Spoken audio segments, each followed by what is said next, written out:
भारत में petrol diesel के दाम बढ़ने का संकट फिलहाल खत्म हो गया है, क्योंकि भारत को रूस से कच्चा तेल खरीदने की शर्तों के साथ छूट मिल गई।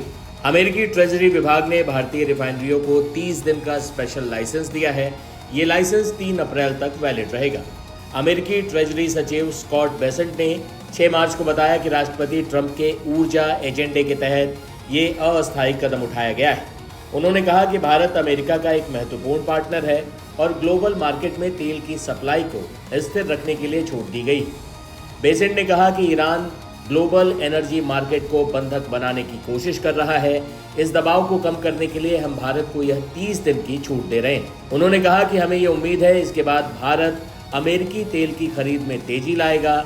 अमेरिका का मानना है कि इस उपाय से ग्लोबल मार्केट में तेल की कमी नहीं होगी। अमेरिकी ट्रेजरी विभाग के office of foreign assets control ने तेल खरीद के लिए ये लाइसेंस जारी किया है।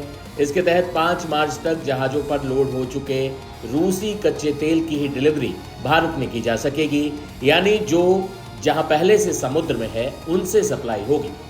ब्लूमबर्ग की रिपोर्ट के अनुसार भारत उन रूसी तेल कार्गो को खरीदने पर विचार कर रहा है जो फिलहाल भारतीय समुद्र के करीब या एशियाई जल क्षेत्र में मौजूद है। इस समय लगभग 95 लाख बैरल रूसी कच्चा तेल टैंकरों में भरकर एशियाई देशों के आसपास वेटिंग मोड में है। भारत इन टैंकरों को तुरंत रिसीव कर सकता है, जिससे ट्रांसपोर्टेशन का समय और लागत दोनों कम होगी। बता दें कि भारत दुनिया का तीसरा सबसे बड़ा कच्चे तेल का उपभोक्ता है। भारत अपनी कुल जरूरत का लगभग 88% कच्चा तेल विदेशों से आयातित करता है। अब आपको ये भी बता देते हैं कि भारत के लिए रूसी तेल क्यों जरूरी है। क्योंकि रूस का तेल भारत के लिए एक सस्ता विकल्प है।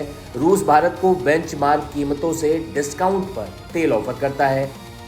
इसके अलावा सप्लाई सिक्योरिटी एक बड़ा मसला है। मिडिल ईस्ट में तनाव होने पर स्ट्रेट ऑफ होर्मुज से सप्लाई रुक जाती है। ऐसे में रूस एक सुरक्षित विकल्प है। इसके अलावा सस्ता तेल मिलने से देश में पेट्रोल डीजल की कीमतें स्थिर रहती हैं, महंगाई काबू में रहती है। भारत में रूस से तेल खरीदने के बाद पेट्रोल डीजल के दाम बढ़ने की उम्मीद नहीं। ग्लोबल मार्केट में कच्चे तेल की कीमतों में आए उछाल के बावजूद भारत में फिलहाल पेट्रोल और डीजल की कीमतों में बढ़ोतरी की संभावना नहीं।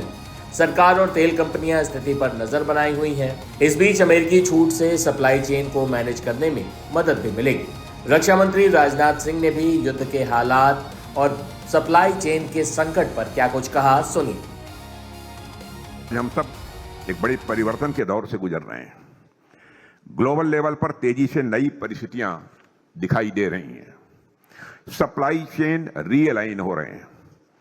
एनर्जी पाथवेज को लेकर नए इक्वेशंस भी बन रहे हैं और मैरीटाइम डोमेन में गतिविधियां लगातार तेजी से बढ़ रही हैं।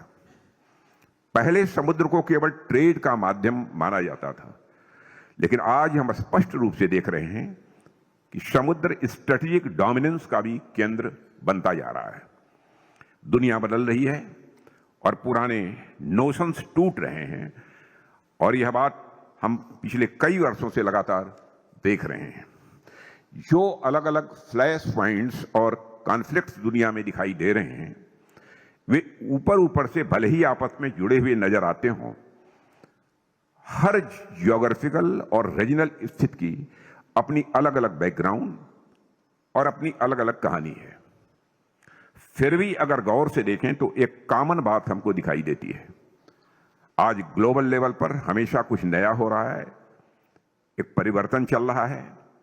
पुराने विचार, पुराने ग्लोबल ऑर्डर, पुरानी बिलीफ्स तेजी से बदल रही हैं, और यही वह अनसर्टेनिटीज हैं जिन्हें हमें समझना होगा।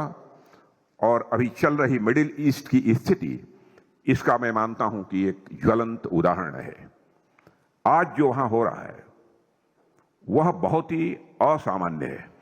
आगे चलकर मिडिल ईस्ट में या हमारे पड़ोस में परिस्थितियां किस दिशा में जाएंगी, इस पर अभी कोई कॉन्क्रीट प्रेडिक्शन करना कठिन है। यदि हम स्ट्रेट ऑफ हार्मुज या पूरे पर्शियन गल्फ क्षेत्र को देखें तो यह विश्व की एनर्जी सिक्योरिटी का एक अत्यंत महत्वपूर्ण क्षेत्र है। जब इस क्षेत्र में डिस्टर्बेंस या डिसरप्शन होता है तो उसका सीधा असर ऑयल और गैस की सप्लाई पर पड़ता है। यही नहीं, आज हम सप्लाई चेन डिसरप्शन केवल ऊर्जा क्षेत्र में ही नहीं बल्कि अन्य क्षेत्रों में भी देख रहे हैं। इन अनसर्टेनिटीज का सीधा प्रभाव इकोनॉमी और ग्लोबल ट्रेड पर पड़ता है। साथियों, वर्तमान में सिचुएशन काफी कॉम्प्लिकेटेड हो गई है। एवं ऐसा प्रतीत होता है कि आगे जाकर ये और डायनेमिक ही होती जाएगी।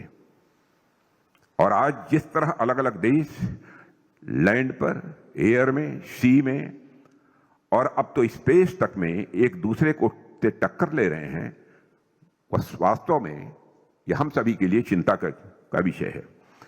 यह एक एबनॉर्मल सिचुएशन है, मैं ऐसा मानता हूं। What I consider as more worrying is the fact that this abnormalcy is becoming the new normal. इन सभी डायनेमिक फैक्टर्स के साथ आज की दुनिया में एक और महत्वपूर्ण तत्व जुड़ गया है और वह है टेक्नोलॉजिकल डायनेमिज्म। आज जीवन के लगभग हर क्षेत्र में टेक्नोलॉजी अभूतपूर्व परिवर्तन ला रही है। स्वाभाविक है, टेक्नोलॉजी से रिलेटेड सप्लाई चेन भी इंपॉर्टेंट हो गए हैं। हाई इन टेक्नोलॉजीज के साथ तो सप्लाई का मुद्दा और भी गहराई से जुड़ा हुआ है। उदाहरण के तौर पर एक मोबाइल फोन से लेकर हवाई जहाज तक या कोई और हाई टेक्नोलॉजी सिस्टम हो, इनकी सप्लाई चेन्स लगातार डाइवर्सिफाई और कॉम्प्लेक्स हो रही है। डिफेंस सेक्टर में तो यह टेक्नोलॉजिकल डायनेमिज्म और अधिक स्पष्ट रूप से सामने आता है। डिफेंस सेक्टर में आज हाई एंड और प्रिसीजन टेक्नोलॉजी का इस्तेमाल हो रहा है, इसलिए हमारी सरकार का शुरू से ही यह मानना रहा है कि इन अनसर्टेनिटीज के दौर में सप्लाई चेन डिसरप्शन से बचने का एकमात्र उपाय है सेल्फ रिलायंस, यानी आत्मनिर्भरता। और हमारी आत्मनिर्भरता के विजन की एक प्रमुख धुरी, एक प्रमुख पिलर, वह है डिफेंस पब्लिक सेक्टर अंडरटेकिंग्स।